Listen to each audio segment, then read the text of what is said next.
విజయవాడలో ఏర్పాటు చేసిన 125 అడుగుల డాక్టర్ బిఆర్ అంబేద్కర్ విగ్రహాన్ని కూలదోస్తున్నారని వైసీపీ నాయకులు కార్యకర్తలు నిరసనలు చేపట్టడం హాస్యాస్పదంగా ఉందని సమతా సైనిక్ దళ అధ్యక్షుడు రంగయ్య ఆగ్రహం వ్యక్తం చేశారు. కర్నూలు జిల్లా ఎమ్మిగనూరు పట్టణంలోని అంబేద్కర్ సర్కిల్లో మాట్లాడారు. తెలంగాణ రాష్ట్రంలో అంబేద్కర్ విగ్రహం కోసం 150 కోట్లు ఖర్చు చేస్తే ఆంధ్రప్రదేశ్లో 400 కోట్లు ఖర్చు చేశారని, దీంట్లో ఎన్ని అవకతవకలు జరిగాయో సిబిఐ దర్యాప్తు చేయాలని కోరారు. जोहार डॉक्टर बीआर अम्बेडकर, जोहार डॉक्टर बीआर अम्बेडकर, जोहार डॉक्टर बीआर अम्बेडकर, जोहार डॉक्टर बीआर अम्बेडकर. अंबेडकर गारी जय भीम.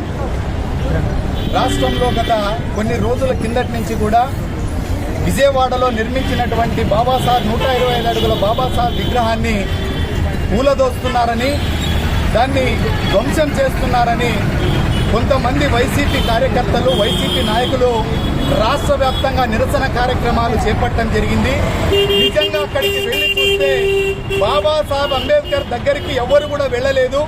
బాబాసాహెబ్ అంబేద్కర్ గారి పేరు కంటే పెద్ద అక్షరాలతో జగన్మోహన్ రెడ్డి గారి పేరును మాత్రమే తీసివేయడం జరిగింది మ్యాన్మెటల్ మీద.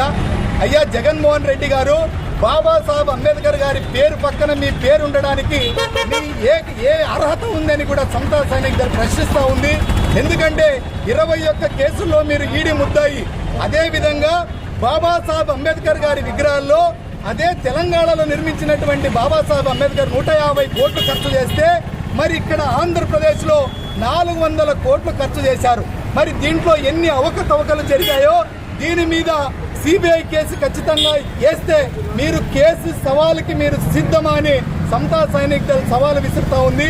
అదేవిధంగా మీరు పేరు బాబాసాహెబ్ అంబేద్కర్ గారి పేరు పక్కన మీరు పేరు పెట్టుకోవడానికి ఎటువంటి అర్హత కానీ ఏమీ లేదు. ఎందుకంటే రాజ్యాంగాన్నే, మీ హక్కులని, రాజ్యాంగాన్ని కాలరాసి దళితుల మీద హత్యాకాండ జరిపించినటువంటి ఈ భారతదేశంలో ఏకైక ముఖ్యమంత్రి ఎవరైనా ఉన్నారంటే అది కేవలం జగన్మోహన్ రెడ్డి గారని ఆంధ్ర రాష్ట్ర ప్రజలకు తెలిసే గట్టిగా ఈ 2024 ఎలక్షన్లో కేవలం 11 సీట్లతో మీకు బుద్ధి చెప్పి ప్రతిపక్ష హోదా లేకుండా చేసినటువంటి ఘనత దళితుల యొక్క పట్టుదలని మాత్రము మీరు ఎట్టి పరిస్థితుల్లో మర్చిపోకూడదు.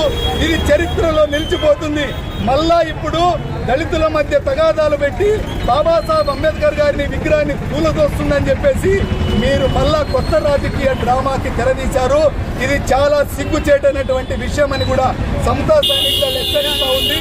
మీరు ఎన్ని కుట్రలు చేసినా సమతా సైనిక్ దళం ఖచ్చితంగా తిప్పికొట్టడానికి ఖచ్చితంగా మేము ముందుంటామని కూడా ఈ యొక్క పత్రికా సమావేశంలో తెలియజేయడం జరుగుతుంది. అదే విధంగానే బాబాసాహెబ్ అంబేద్కర్ గారిని ఎలా కాపాడుకోవాలో ఈ ప్రభుత్వానికి తెలుసు. మీరు కొత్తగా చెప్పాల్సినటువంటి అవసరం లేదని కూడా సమతా